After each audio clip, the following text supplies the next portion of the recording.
Mike's thoughts. Ladies and gentlemen, boys and girls, Myles Garrett is an absolute monster on the football field. He is a generational pass rusher, a team leader, and a face of the Cleveland Browns defense. But man, when it comes to the gas pedal, this man's playing Russian roulette with his career and other people's lives. 100 miles an hour. That's exactly what Myles Garrett was cited at just the other night in a 60-mile-an-hour zone. At 2 o'clock in the morning, that's not a oops. I was going a little over. That's straight up reckless. And it's not a one-off mistake. This is a part of a pattern. We're talking about a guy who's already rolled his car 3 years ago because he was going a little, quote, too fast. We're talking about someone who's, according to reports, has at least 7 speeding incidents in Northeast Ohio alone. That's not bad luck. That's bad decision making. Look, fans love to say, well, athletes are human too.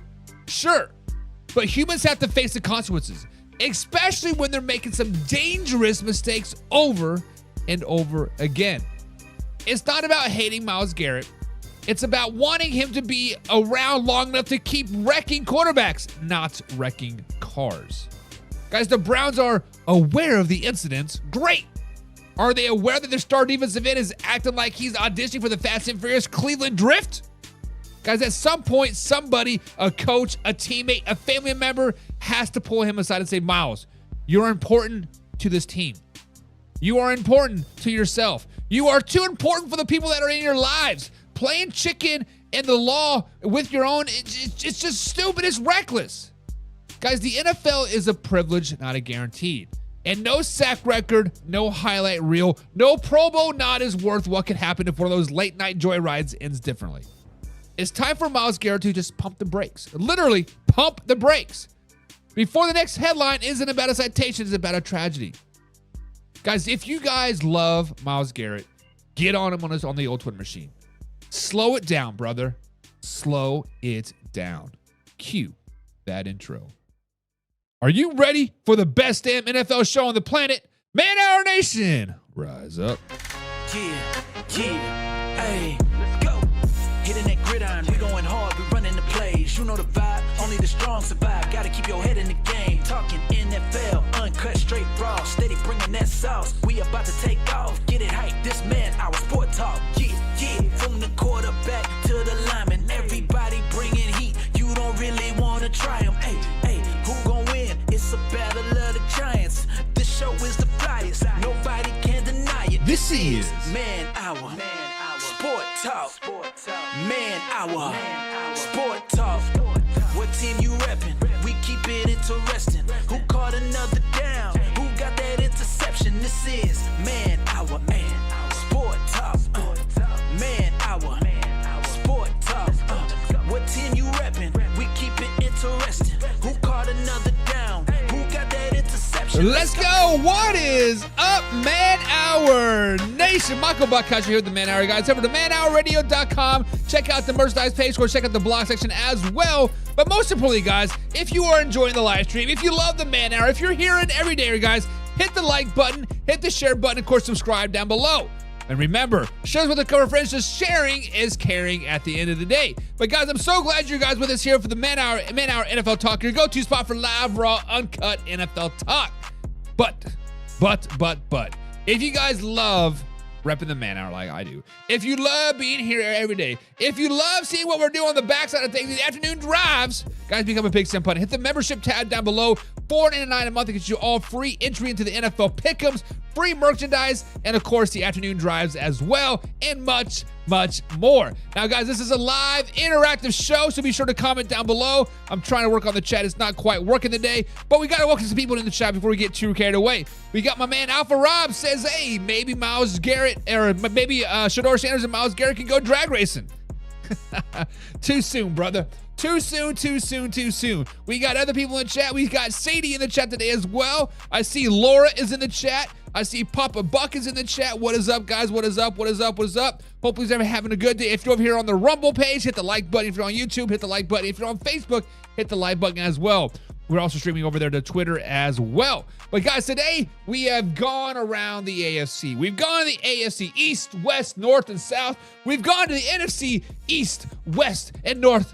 And finally, guys, we have made it all the way around the NFL landscape, and we're breaking down the NFC South. Arguably the worst division in football. Arguably some of the worst football teams in the NFL are in this said division. But we're going to put some wins and losses on the record, and we're going to start at the very top, and we're going to start with the one and only New Orleans Saints. All right, guys, so let's break down those 2025 New Orleans Saints. And Saints fans, brace yourselves.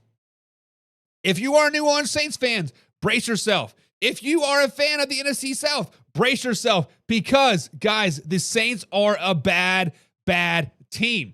3 months ago, I had them pegged as a 3-win team, and arguably, not much has changed. This team has serious issues, from wide receiver cores to quarterbacks to running back. They have so many holes and so many questions that it is hard to pinpoint of what area they need to address. But let's break it down. Let's break it down. Because weeks 1 through 4, guys, it is a nightmare of a start. If you are a fan of the New Orleans Saints, you pack it in early and find a new team, because week 1, they do open up against the Arizona Cardinals. We spoke on the Cardinals last night, guys, and I honestly think the Cardinals are going to be a very, very good team. And they open up on the road versus a healthy Kyler Murray, a dynamic Cardinals offense that is always going to be a tall order, right? The Saints struggles to keep up, especially without a reliable quarterback or playmakers. Their defense cannot contain the speed and youth of the Arizona wide receivers. Give me the loss. And then week number 2 versus the San Francisco 49ers. God, the San Francisco 49ers are a powerhouse team. Yes, they got some question marks early in the season, and the Saints really have no answer for their balanced attack or elite defense. Yes, the San Francisco 49ers are still going to beat you through the air or the ground. Whatever poison you pick, become to fight, because the 49ers are still good at the end of the day. The offensive line will be pushed around. The quarterback situation remains a mess. And without a true number 1 receiver, the offense looked flat and predictable, guys. Give me the Saints as a 0-2 start. Then week number 3, they travel to Seattle to take on the Seattle Seahawks. The addition of Cooper Huff gives the Seattle an explosive offense that exploits a weak secondary in the New Orleans Saints. The Saints couldn't pressure the quarterback or get off the field on 3rd down, and their offense failed to sustain drives. Yet another loss. And then week number 4, they traveled to Alpha Rob's Buffalo Bills. Josh Allen and the Buffalo Bills bring that physical, fast-paced offense, and the Saints' aging defense has no answer. Guys, New Orleans gave up big plays and couldn't get their offense going. This loss was expected, but the margin of defeat was ugly. No one is expecting this game to be a 50-60-0 blowout. The Bills are going to dominate the New Orleans Saints come week 4. So, guys, right off the bat, 0-4. And the alarm bells are ringing. The offense has no rhythm. They have no leader at quarterback and no true playmaker besides Alvin Kamara, but he's getting beaten, battered, and bruised. The defense is slow, old, and missing Tyrann Mathieu's leadership badly, and this team looks lost at best. At best, they look lost, but weeks 5 through 8, there's a little bit of flicker of hope that comes flying around, because Russell Wilson and the New York Giants is up next on the slate, and wow, the Giants are not elite. Russell Wilson is no longer elite. This is a very winnable game for the New Orleans Saints. The defense finally shows up, just enough fight, and the offense manages enough to pull it out at home. This is a much-needed win and a confidence boost, but it feels like a low bar because the losing streak happens yet again. Because week number 6, when they play the New England Patriots, guys, the New England Patriots defense has always been a tough and disciplined, and the Saints offense struggled to convert in the red zone yet again. Settling for field goals and punts, the Patriots control the clock and expose the Saints' offensive struggles, giving them another loss on the season. In the week number 7, they travel to Chicago to take on the Chicago Bears. Chicago's young defense come to play, and the Saints' offensive line gets exposed once again. The Saints cannot generate pressure on defense, allowing the Bears to control the tempo and the pace of the game. Another loss. However, with the flicker of hope comes week 8. They've already pulled off one win versus a team that they shouldn't beat in the New York Football Giants, and this time they're playing the Tampa Bay Buccaneers at home. For some reason, the Tampa Bay Buccaneers always struggle against the New Orleans Saints. Whether it's Jameis Winston at quarterback, Baker Mayfield, or Tom Brady, it doesn't matter. The Bucs struggle. And Baker Mayfield struggles to get the Bucs going in this Week 8 game versus the New Orleans Saints. And the Saints take advantage with a solid defensive effort. This feels like a fluky win, a nice back win, but nothing sustainable at the end of the day. So as of right now, guys, through the first 8 games of the NFL season, I had the Saints sitting at 2-6. The offense still has no identity. They still have no go-to guy. And the defense, while showing improvements in some parts, are still too inconsistent and too old and too overpaid. Guys, this team ceiling is slow, and the cracks are getting bigger and bigger and bigger. And weeks 9 through 11, guys, the skid continues. Week 9, they travel to LA to take on the Rams. Matthew Stafford and the Rams carve up the Saints defense. The secondary looks overmatched, and the pass rush was non-existent.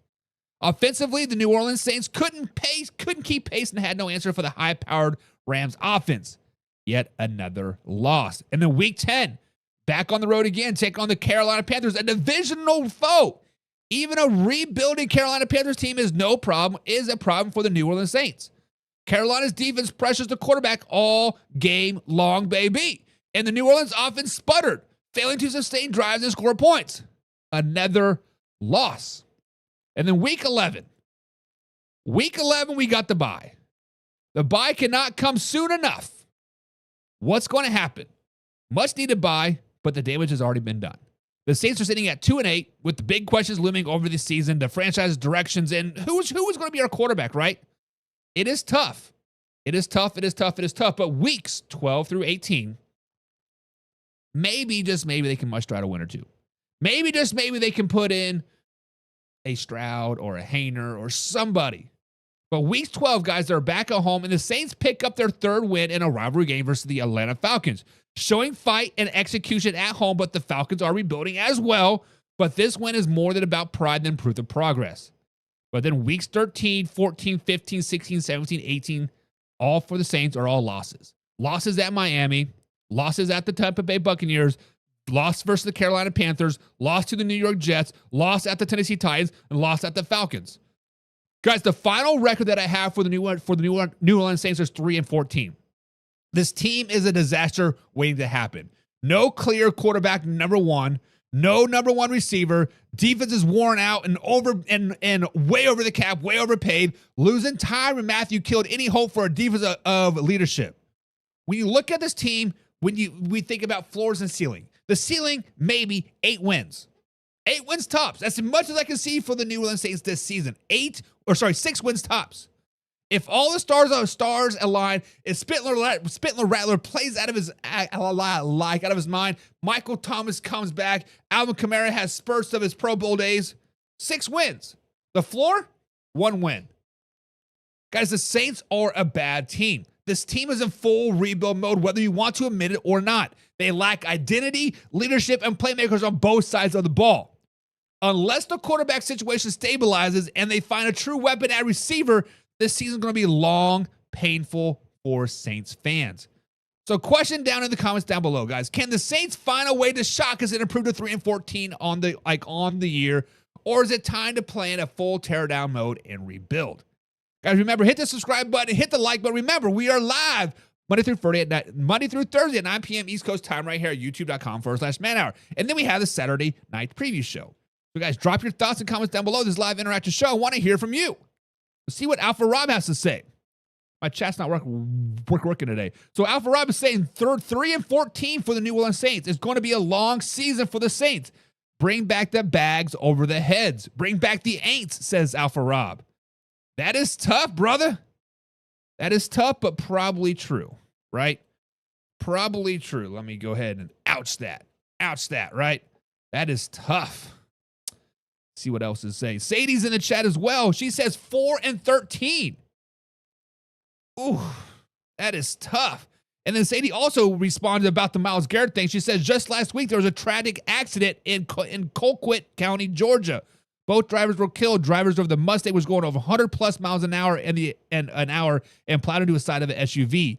Speed is deadly. Please drive safe, everyone, and never drive drunk. Facts, Sadie. Speak with your chest, girl. Speak it with your chest. That is 100% facts. So, guys, what do you guys think? Where are the Saints?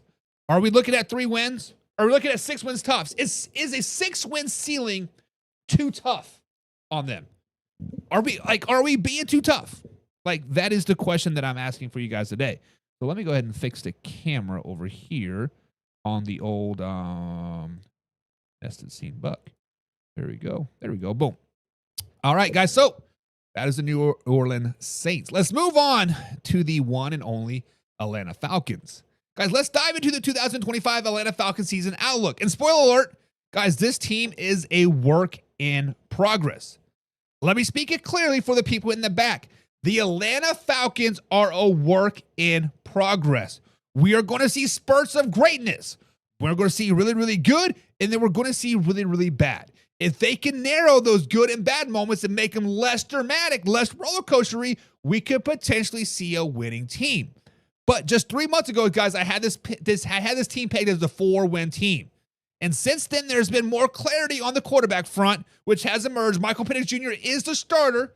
No more battle that we expected, but it's still a mixed bag. And then, guys, weeks 1 through 5, I have them as a rocky start with just a little bit of glimmer of hope, right?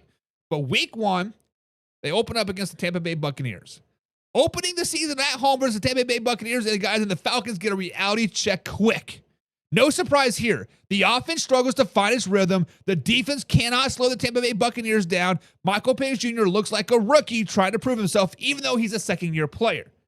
Truth of the matter is, guys, the Tampa Bay Buccaneers are a really, really good team, and they're going to expose bad teams like the Atlanta Falcons over and over and over again.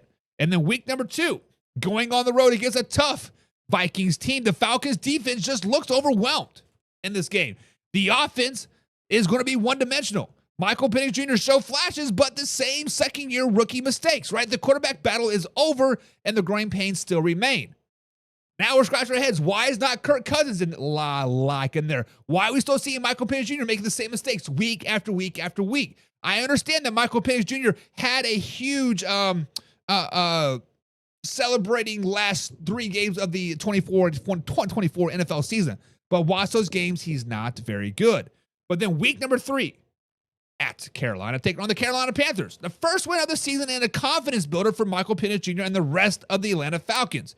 Penix managed the games well, and the defense finally steps up. It's a gritty win that showed the Falcons have potential if they can clean up some of the lackluster mistakes. But that momentum does not carry over into week 4 because when they play the Washington Commanders at home, they lose this one. The Falcons lose a close one to a team that with a solid defense and an experienced quarterback, this offense sputtered yet again. Penix Jr. shows inconsistency. The defense kept them in them just long enough, but just could not get it done. It is not enough. And then week number 5, bye week. A needed breather. Time to regroup and fix the issues and expose them for the first 4 games. Maybe, just maybe, we might see Kirk Cousins. Maybe. Fingers crossed. But I do not think Michael Penix Jr. is going to be the quarterback of the future for the Atlanta Falcons for very, very long. But for the first through 5 weeks, guys, they're 1-3. Penix Jr. is the guy. Let's just be clear. But it's clearly he's still developing. He's clearly that he is still a second-year player. It's clear that he should have been on the bench all last season. But the Falcons defense has moments where it cannot but it cannot sustain them. The team is fragile early on and looking for identity. But then week 6 through 11, guess what? They're still battling inconsistencies. Because week number 6, they're on Monday Night Football taking on the Buffalo Bills. Who is scheduling these Monday Night Football games? Let's flash back. Carolina and San Francisco, 49ers and the Colts, and now we got the Falcons and the Bills on week 6. Monday Night Football slowing down, baby. But hey, whatever. It's still a tough Monday Night football test. Primetime lights are on, but the Buffalo Bills offense explodes. Atlanta's secondary and cannot keep up. The Falcons offense stalls out yet again against the dominant front 7 of the Buffalo Bills. Michael Penix Jr. is going to be pressured all night long, consistently over and over and over. Michael Penix Jr. meet Joey Bosa. 5 sacks on Monday Night Football, baby.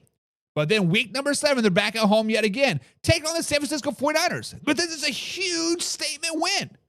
The Falcons show that they can compete with the big boys at home, as in the San Francisco 49ers. Michael Penix Jr. has managed the game. The defense makes big key stops, and the offense finally found a little bit of rhythm.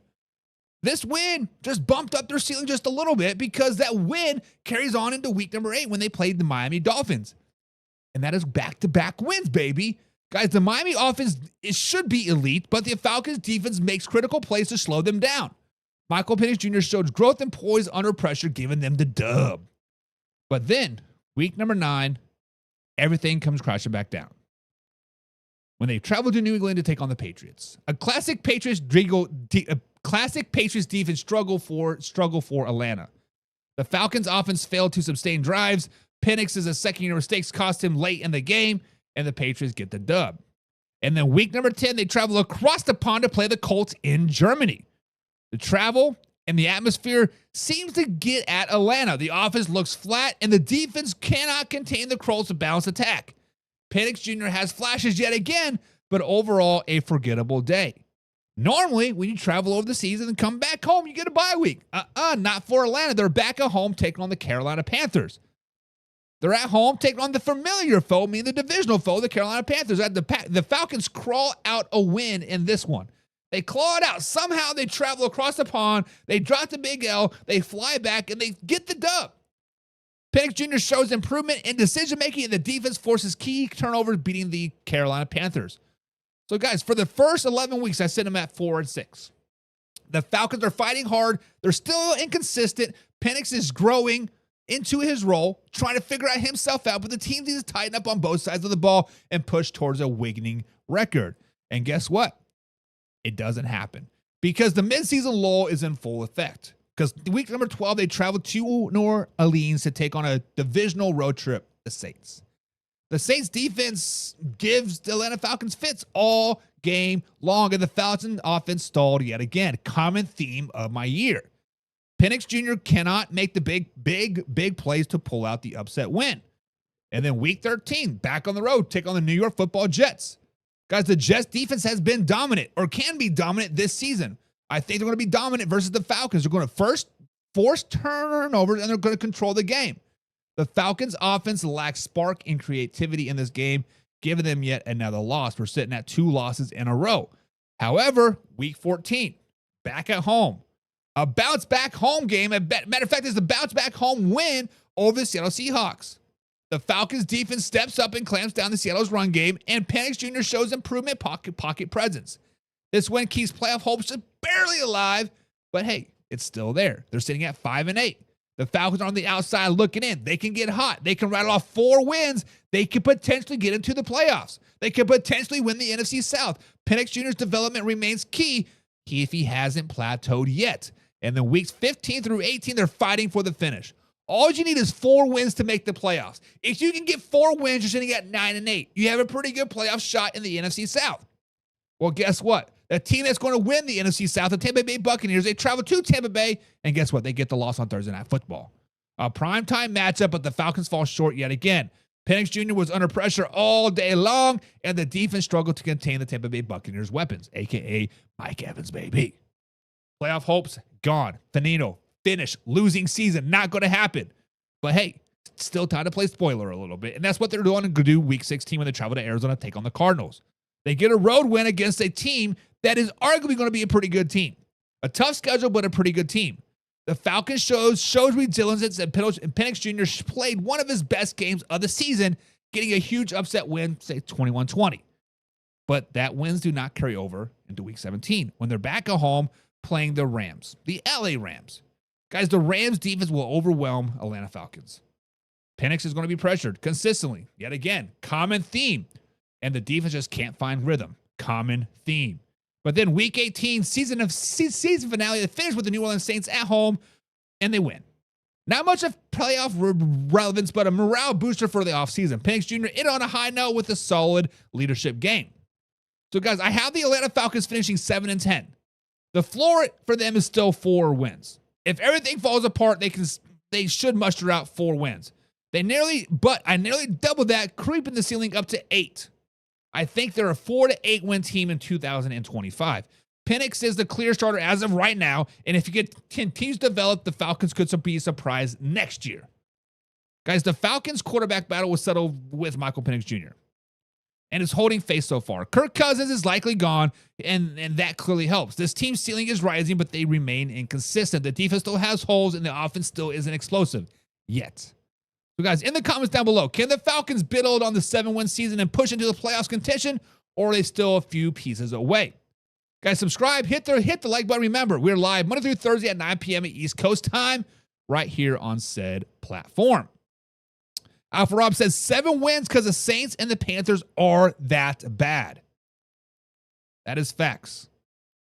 That is facts. They're not very good. Old Man Rivers in the chat. Pigskin pun. Get you some. What's up, Old Man River? What's good, brother? What's good? What's good? What's good? Sadie says the Falcons will be 7-10. 7-10. That is Sadie. It's like we're reading each other's minds, girl. We're reading each other's minds. Casey Morgan's a pigskin pundit. Pigskin pun. Get you some. So the Falcons are going to have a top 5 pick coming this NFL draft. Casey, brother, you may not be wrong, man. The NFC South could have arguably 4 of the top 5 picks. Let's just be honest about it. Sorry, 3 of the top 5, I guess. Right? The NFC South is not very good, and the Falcons are part of the NFC South. What the Falcons need to do right now is they need to understand that they are in rebuild mode. They're not in retool mode. They are not in, hey, we just got a few pieces. No, they're in rebuild mode. The Falcons are a dumpster fire. Raheem Morris, right? Not a terrible coach, and maybe could be very, very good in the future. But the Falcons need to trade away Kyle Pitts. Kyle Pitts needs to be on the trade block right now. Get the man somewhere. Get him to Kansas City. Give him to Houston, Texas. Give him to somebody that would love to overpay for a tight end that has underperformed. Guys, let's just be flat honest. Kyle Pitts has underperformed as a top 10 pick. I believe he was 7th overall. Correct me if I'm wrong down there in the chat. But he has definitely underperformed year after year after year. He's had spurts of greatness. He has had spurts here, a little spurts there. But let's just be flat honest. The man has yet consistently put back-to-back games 10, 15 catches. It just doesn't happen. It's tough. And it's sad but true. He needs to go find another team. Old Man River says the Falcons will go 6-11. Probably. I think we all are projecting them as a losing team. And since we're all projecting them as a losing team, they're going to win the freaking division. That is just the way that's just the way the cookie crumbles at the end of the day, right? It is what it is. But guys, now let's break down the Tampa Bay Buccaneers and their 2025 NFL season. And honestly, guys, this team feels like on the edge of a breakout. There are some tough tests ahead. But 3 months ago, I still had them pegged as a 9-win team. And when you look at the Tampa Bay Buccaneers schedule, it's brutal. But there's also potential for some big statement wins early and often. So the question for the Tampa Bay Buccaneers is, can they step up and win when it counts? That is the biggest what if for the Tampa Bay Buccaneers. Can they step up and beat the Detroit Lions? Can they step up and beat the Washington Commanders? Can they step up and beat the Philadelphia Eagles consistently? That is going to be the biggest what if for their whole entire season. That's what's going to make or break that season are those 3 games. But weeks 1 through 5, guys, they start off the season and they set the tone. They set the tone early and often in week number 1 when they travel to Atlanta to take on the Atlanta Falcons. Guys, Tampa Bay Buccaneers open the season and they beat down the Atlanta Falcons and they take care of business. They take care of business every day. The offense clicks early, the defense holds strong, and the win sets an aggressive tone for the rest of the season, starting off 1-0, and it feels good, baby. It feels good. It feels so good that we are already talking about the Tampa Bay Buccaneers potentially being a Super Bowl team. Do you guys remember a couple years ago, I believe it was the Buffalo Bills, right? They go into LA or San Francisco, whatever it was, they completely steam-dicked them. We're looking at this game right here. The Tampa Bay Buccaneers going to totally steam-dick the Atlanta Falcons, and we're like, oh, okay. Okay, Baker, it's your time to shine. Okay, Mike Evans, it's your time to shine. Chris Godwin, welcome back, baby. And then week number 2, that carries on the road again, but this time to Houston to take on the Texans. Back-to-back road games, back-to-back wins. Guys, the Tampa Bay Buccaneers do not flinch. The Texans are a rebuilt team. They are a nice team, but the Tampa Bay defense makes a statement, and their offense doesn't let up. They're 2-0, baby. We're looking at flashbacks back from the Detroit Lions, or sorry, for the Dallas Cowboys just a couple years ago. No. Sorry, it was the New Orleans Saints. Scored, what was it, 70-some odd points in the first 2 weeks. We look at it, they click in. They're like, give me some more, baby. Give us some more opponents. And that's exactly what happens week 3. They finally back at home. The home opener brings in the New York Jets to town. And guess what? The Tampa Bay Buccaneers dominate yet again. The defense locks down the New York attack, and the offense executes efficiently. 3 straight wins, and things are looking sharp. And week number 4, this is a big one, baby. Philadelphia Eagles come down to Tampa, Florida to take on the Tampa Bay Buccaneers. Guys, beating Philly at home is going to be no small feat, but it is going to happen. The Bucs show that they can hang with the elites, and that boosted the confidence league-wide. 4-0, baby! They're making noise, and they're making noise early. Week number 5, they continue that trek on to Seattle, to the Seahawks. But guys, the Seahawks defense and home crowd proved too much. The Tampa Bay offense struggles just enough to find consistency, and the loss is a reality check. Still, 4-1 feels like a nice, strong start. 4-1 through the first 5 games is nice. The Tampa Bay offense is clicking, and the defense is making key stops, and this looks like a real threat. But the Seahawks slosh shows that there's still some work to do. But then weeks 6 through 11, guys, they're going to battle through the ups and downs. This is arguably the toughest part of their schedule. This is arguably what is going to make or break their schedule. This is arguably going to be determine if it's a Super Bowl team or a wild card exit team. And it starts with week 6 with it back at home, take on the San Francisco 49ers. This is a huge home win at home versus the 49ers. The Tampa Bay defense steps up big, and the offense controls the clock. This win signals Tampa Bay's ability to take down another top-tier opponent. Not only do they beat the 49ers, they beat them like baby back bitches. 30, 40 points game. This game's over at halftime. It is ugly, and it is ugly often. But week number 7, another true primetime test on Monday Night Football when they travel to Detroit to take on the Lions. Now, many people are going to be circling this game. Finally, a good Monday night game here. Circle that nice and red. Buccaneers versus Lions. Baker Mayfield versus Jared Goff. Mike Evans versus Amon-Ra, right? Guys, the Detroit Lions will pull out this win. It is tough to play at Ford Field. It is tough to play at Ford Field on prime time. It is tough to play on Ford Field on Monday Night Football. It is tough to play the Detroit Lions team right now. The defense gets gashed, and the offense can't keep up. It is a tough pill to swallow, but they do get the loss, probably a 12, 15-point loss. And then week number 8, they travel to New Orleans to take on the Saints. A divisional road game, and with the hangover from the Monday night loss, the Saints pull out the win in a physical, low-scoring affair. The Tampa Bay defense struggled to contain the run, and they take 2 L's on the chin, giving us a week 9 bye week, a much-needed bye week after the 2 straight losses after an amazing first run of the season. This is where things start to turn around quickly for them. Because week number 10, they're back at home, take on the Patriots. The Bucs use the bye week well. The defense dominates the New England Patriots offense, and the Tampa Bay Buccaneers offense looks sharp, giving them the 6th win of the season. And then week number 11, this is going to be a statement win. Statement win on the road in Buffalo, New York, when they take on the Buffalo Bills. The Tampa Bay defense limits Josh Allen, and the offense delivers in crunch time. To this win puts Tampa Bay Buccaneers back in playoff competition, puts the Tampa Bay Buccaneers back on top. Talking about Super Bowl preview. So, guys, the Tampa Bay Buccaneers right now are 6-11 after 11 weeks. The Bucs are back in the thick of things, but those 2 losses to the Lions and Saints still show inconsistencies. Still, beating the 49ers, the Bills, is a sign that they compete at a very, very high level. And beating the Eagles shows that they can compete at an even higher level if everything clicks completely, right? But now the midseason stretch. The dog days of the NFL season. It starts with week 12 when they travel to LA to take on the Rams. The Rams defense shuts down the Tampa Bay Buccaneers, guys. The Rams are going to arguably be the best team in the NFC. This offense can't get things going, and this loss stings. And the Tampa Bay Buccaneers need to bounce back quickly, and that's exactly what they do week 13 when they play the Arizona Cardinals. Back at home against the Cardinals, the Tampa Bay Buccaneers take care of business. The offense clicks, and the defense dominates the Cardinals' dynamic playmakers, shutting down Marvin Harrison Jr. for 0 catches. Not up in here. And week 14, divisional revenge at home. Week 14, they welcome the New Orleans Saints into Tampa, and the Tampa Bay Buccaneers get a big, tough win.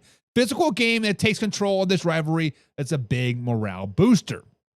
Then week 15, they're back at home, taking on the Falcons on a Thursday Night Football primetime showdown. The Tampa Bay Buccaneers shine yet again. The offense is firing on all cylinders, and the defense makes key stops down the stretch. The Tampa Bay Buccaneers are now looking like a legit contender yet again. 9-4 through the first 15 games, guys. The Buccaneers have shown they can beat the best and defend their home turf. Their ceiling is climbing, the team is looking builder, and the Super Bowl talks are getting louder and louder and louder. But they need to keep the foot on the gas to reach that 12-win potential. But week 16, they're on the road taking on the Carolina Panthers. And I think the Carolina Panthers are going to pull the upset. The Tampa Bay Buccaneers offense sputters just a little bit, and the defense cannot control the run enough. This loss reminds us that the schedule doesn't get any easier, and any given Sunday, anybody can win. Week 17, they're back on the road, the Battle of Florida, where they travel to Miami to take on the Dolphins. This is a critical win on the road against a very dangerous Miami Dolphins team. Tampa Bay defense clamps down, and the offense executes on key drives. This win keeps the playoff hopes alive, keeps divisional championships alive, keeps Super Bowl run alive. And then week 18, season finale at home against the Carolina Panthers, and the Tampa Bay Buccaneers close out strong. This win secures a winning record and possibly a playoff spot. Man, they're in the playoffs, baby. Let's just be honest. I had the Tampa Bay Buccaneers at 12-4. I think the Tampa Bay Buccaneers will outperform the floor and get too close to that ceiling. Their defense steps up in big moments, and their offense showed enough consistency to make noise in January. 3 months ago, guys, I had them as just a 9-win team. 9 wins felt right. But now, 11, 12, 13 all seem very much within reach as they continue to step up in those big games. But be warned, this team is still vulnerable to those tough losses and can derail a playoff run quickly. But guys, down in the comments below, will the Tampa Bay Buccaneers make a deep playoff run, or will the tough schedule and inconsistency hold them back? Hit the subscribe button, hit the like button. Remember, we're live Monday through Thursday on 9 p.m. East Coast time, right here at youtube.com/manhour. So guys, drop your comments down below. This is a live interactive show. Let's jump into the comments and see what you guys think. Alpha Rob is saying that the Tampa Bay Buccaneers will go 11-6 because the weak division makes the playoffs. The Browns won't and will play musical chairs with their quarterbacks missing what they had slipped away the Baker's curse. I still can't believe that the Browns shipped away Baker Mayfield. It's just mind-boggling to me. Mind-boggling. Old Man River. Pigskin pun. Get you So some. the Bucs will be 11-6. 11-6. That's pretty close to what I have them, right? Sadie is down on the Bucs. She has them at 9-8. They win the division. She's like, don't get it twisted. They win the division, but they'll be 9-8.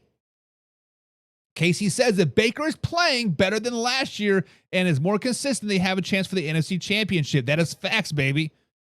That is facts. Baker Mayfield is getting better and better and better. Even when flashback to his time in like Cleveland, Casey. Every year, you saw him getting better and better and better. And it is fun to watch Baker Mayfield. Even if you're not a fan of the Buccaneers or the Rams or the Browns, how can you root against Baker Mayfield? Like, legitimately, how can you root against Baker Mayfield? He does everything right. Yes, sir. Yes, ma'am. He is the man's man, and you cannot help to like him. He just has that glowing personality, and it's absolutely amazing. Absolutely amazing. So what do you guys think? The Buccaneers, 12, 13 wins. Is that too high, too low, or just right?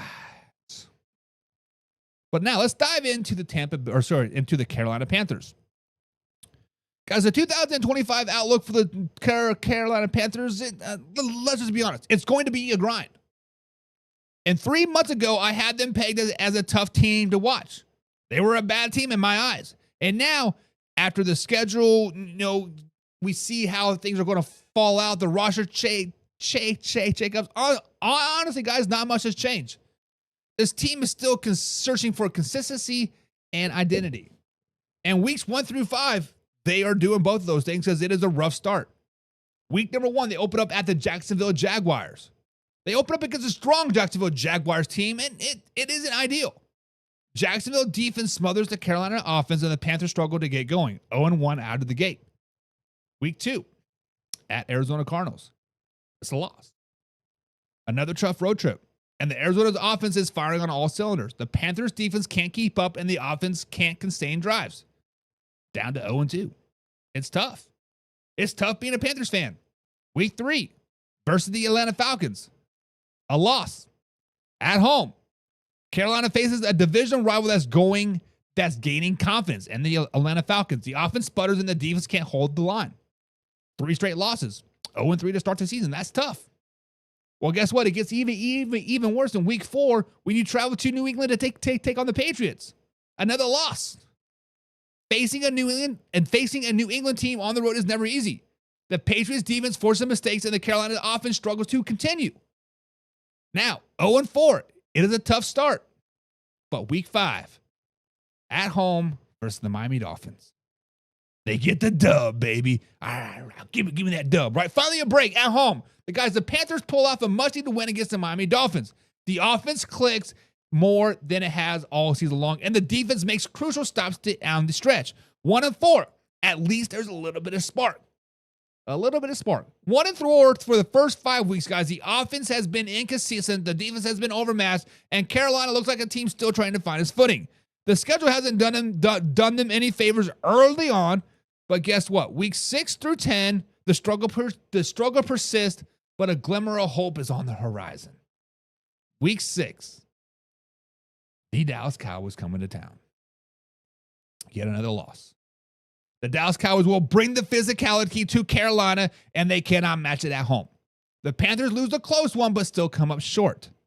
Week 7, on the road, taking on the New York Football Jets. Another loss. A tough road game against a rebuilding Jets team. The Panthers defense gets gashed, and the offense struggles to keep up. They're now 1-6. Then week 8, back at home versus the Buffalo Bills. Earlier, 3 months ago, I was saying, hey, maybe watch out for the trap game. Trap game. Buffalo Bills, watch out. Buffalo Bills, watch out. This is a trap game. Well, guess what? They lose to the Buffalo Bills. Buffalo Bills are a powerhouse, and the Carolina defense is overwhelmed. Offense can't generate enough momentum. 1-7. Things are on the bleak of looking very, very bad. In week number 9, it continues to be very, very bad, where they travel to Green Bay, Wisconsin, to take on the Packers. On the road against Green Bay Packers, the Panthers' inconsistency continues. The offense can't get going, and the defense can't control Jordan Love's offense. They're down to 1-8. Sheesh. Can we buy a win, please, Oprah? But week 10, back at home, taking on division rival New Orleans Saints. That's a dub, baby. A win against the division rival New Orleans Saints is a bright spot. Carolina defense plays well, and the offense finally puts together sustained drives in 2-8. Momentum? Are they getting a little bit of glimmer of hope? Is everything starting to go on the right track? 2-8 at the bye. The Panthers are in a hole, but beating the Saints is a boost. The offense still struggles to find consistency, but there are flashes of hope. But then weeks 11 through 15, another rough patch, and then a little late surge. Week 11 at the Atlanta Falcons, a loss. Road struggles continue. Atlanta Falcons defense is solid, and the Carolina cannot find enough offense. 2-9 on the season. Week 12, on the road, playing the San Francisco 49ers on Monday Night Football. Loss. Monday Night Football, spotlight against the tough 49ers team. The Panthers are overmatched and lose decisively. Week 13, at home, take on the Rams. Yet another loss. At home, guys, the Carolina faces the Rams and falls short yet again. The defense is fatigued. The offense can't find answers. Bryce Young's probably benched at this particular point. 2-11. Week 14 is the bye week. A week to reset. Time to get healthy, refocus, and final stretch, and put Andy Dalton in there. Why not? Week 15, they travel to New Orleans to take the Saints on. That is a dub. Division rivalry on the road, and the Panthers finally deliver a big win. Defense clamps down, and the offense executes, and Andy Dalton might throw four tutties in this game. 3-11. A critical confidence booster down the stretch. Right now, they're sitting at 3-11 with 4 games left. The Panthers have been inconsistent all season long, but pick up key wins against division rivals. The question is, can they build on that? Can they build on that? Can they finish strong with Andy Dalton? Week 16, they're back at home taking on the Tampa Bay Buccaneers. And the Carolina Panthers pull off a huge win over the Tampa Bay Buccaneers. That's 2 in a row, baby. The offense shows life, and the defense plays with urgency. 4-11. Suddenly, there's energy in the building. Suddenly, we rolling, baby. Now we rolling. Now we rolling. Week 17, at home, another dub versus the Seahawks. The Panthers finally look like they're clicking in all phases. 5-11. Is this sign of things to come? Slow it down, baby. Because here comes Week 18. You travel to Tampa Bay Buccaneers. Road trip finale against the hungry Tampa Bay Buccaneers team. Carolina falls short. But they finish with some dignity, but they still drops into 5-12 on the season. And that's exactly what I have my final record as their prediction. Not a playoff team, but the Carolina Panthers show growth late in the season yet again. Still, the inconsistency on offense and defense cost them big early on. And when you dig yourself in a hole early on, it is hard to dig yourself out no matter how good you are. Right, Cincinnati Bengals?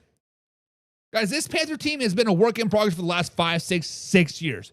They have talent in spots, but the offense struggles to find reliable rhythm, and the defense is awful left on the field way too long. The late season surge is encouraging as always, but the Carolina ceilings this year feels capped. They're still searching for their identity. So guys, question for the comments down below.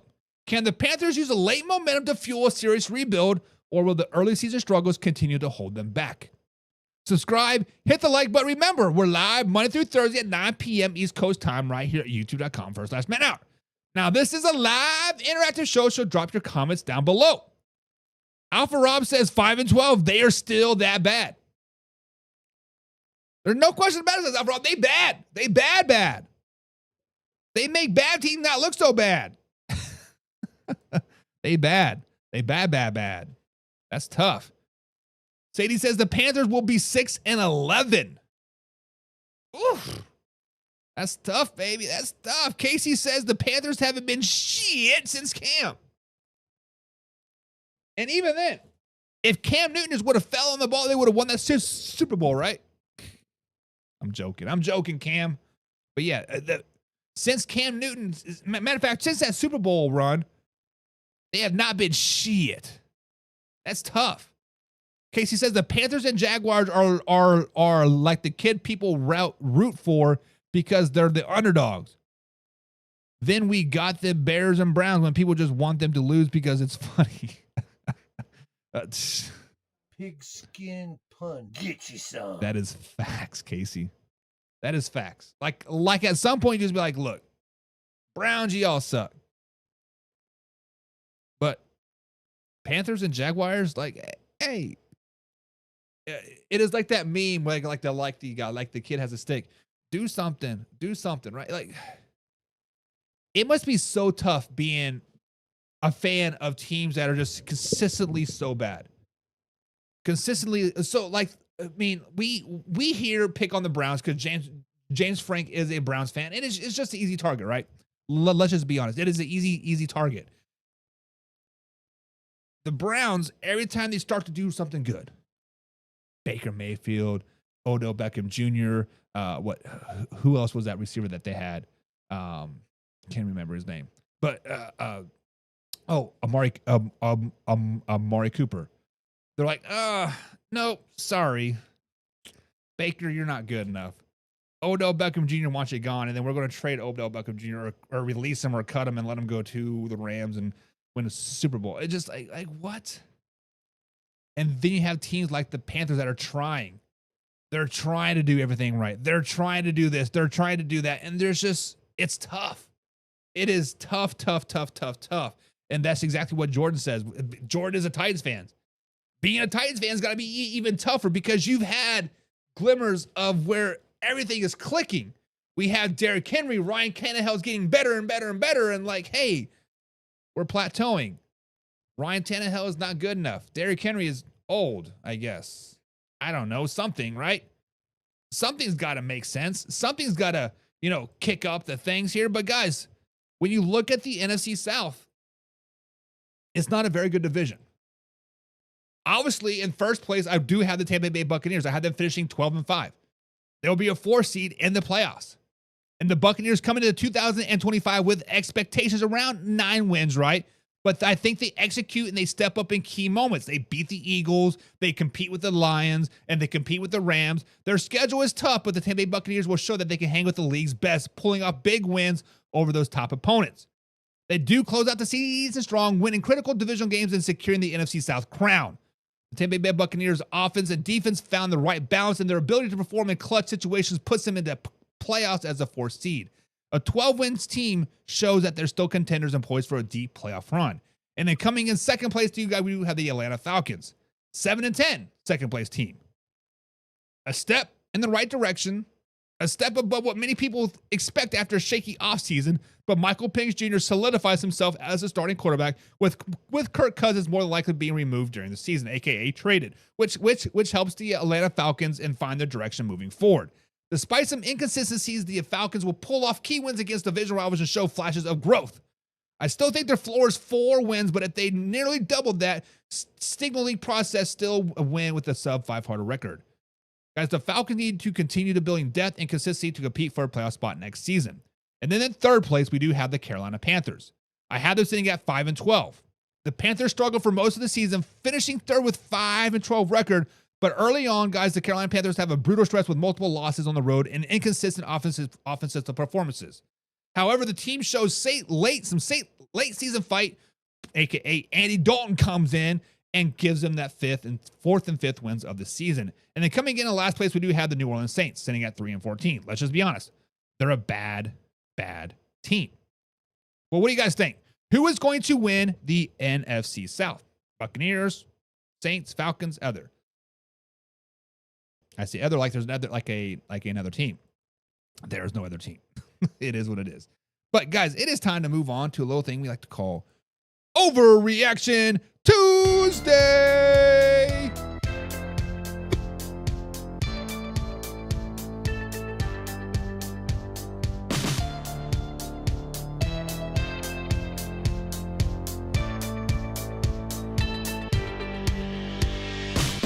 All right, guys, so it is time for Overreaction Tuesday. And for those who have not seen this segment before, let me break it down for you.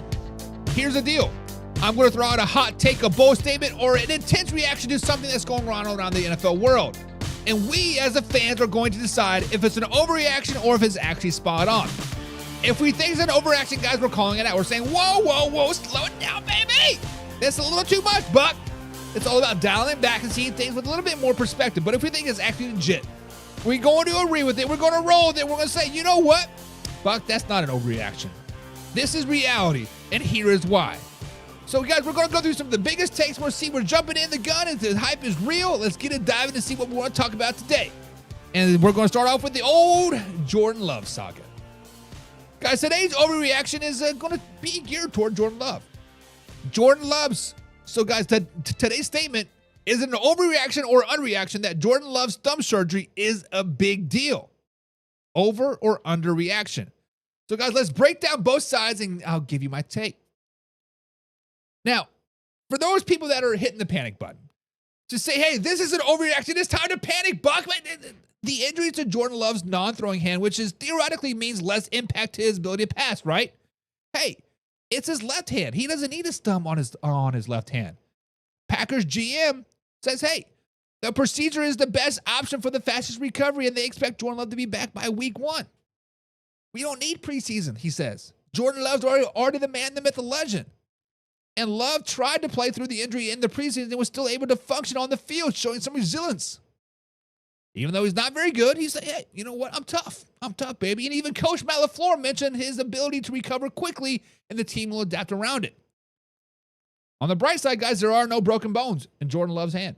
It's just a ligament injury, which means serious but not catastrophic, right? But then the people that are over there are saying, whoa, Jordan Love's injury is a big deal. It's not a real overreaction. This is why. Because at the end of the day, guys, surgery is still surgery. And any surgery comes with recovery time. Any surgery comes with risk of infection. Any surgery comes with risk of being something worse than once you get in there. Also, the lost practice reps, the lost game time, the lost in the building gelling with your team, and the risk of rust. Guys, being rusty is a real thing. Even if it is the non-throwing hand, The thumb plays a major role in ball handling, gripping, and handing off. It's vital for a quarterback. Guys, Love will miss very, very key preseason snaps. That building timing and chemistry with the offense, especially crucial for a young-ish quarterback, for the youngest team in the NFL. Guys, the Packers have a brutal first 4 games of the season as well. They play the Lions, the Commanders, the Browns, and the Cowboys, and they have to win at least 2 of those games when they're going to risk for a very, very long season. Matter of fact, they have to compete in all 4 of those games, or this season could get off the rails very, very quick. And this is the second straight year that Love's been slowed by injury early in the season. Consistency is the real concern here. Now, the backup situation, Malik Willis, isn't bad, but relying on a backup quarterback long-term hurts the team's playoff chances. Even if the best players coming back from surgery aren't fully game-ready right away, it still expects some growing pains. So, guys, weigh the facts. Yes, technically it is his non-throwing hand. But with the impact goes deeper, missing the person during the preseason and potential rust makes the bigger deal for the Packers might want to admit.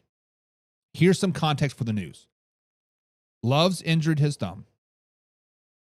That's all. That's all we got. He's out. Now, the injury isn't the end of the world, but the Packers' early schedule and the resilient Love makes precision and need a strong start. So, guys, here is my take. Is it an overreaction or underreaction that Jordan Love's thumb surgery is a big deal? Guys, I think it's an underreaction. I think it's an underreaction to say that this isn't a big deal. Surgery is surgery. Recovery is recovery. Missing reps is missing reps. All the impact is important, especially early in the season. Whether Jordan Love wants to admit it or not, whether the Green Bay Packers ownership wants to admit it or not, whether the Green Bay Packers coaching staff wants to admit it or not, he's going to miss time and likely be rusty come week 1. And that will affect the Packers' chances in the tough NFC North and a very, very tough Detroit Lions team come week 1. They have to win games early to battle hard down the stretch. If Love isn't 100% to make the playoff push, it's going to be that much stronger. So, guys, what do you think? Is it an overreaction or underreaction that Jordan Love's thumb, that he's getting surgery on his thumb? That is the question. That is the question. That is the question. Tony Tone says, "Fluck over everyone." Get out of here. John says, "What's up, man? Pigskin Pundit." Wrong button. Pigskin pun. Get you some. Push the wrong button. Push the wrong button. So, guys, is Jordan Love's injury a big deal or no big deal?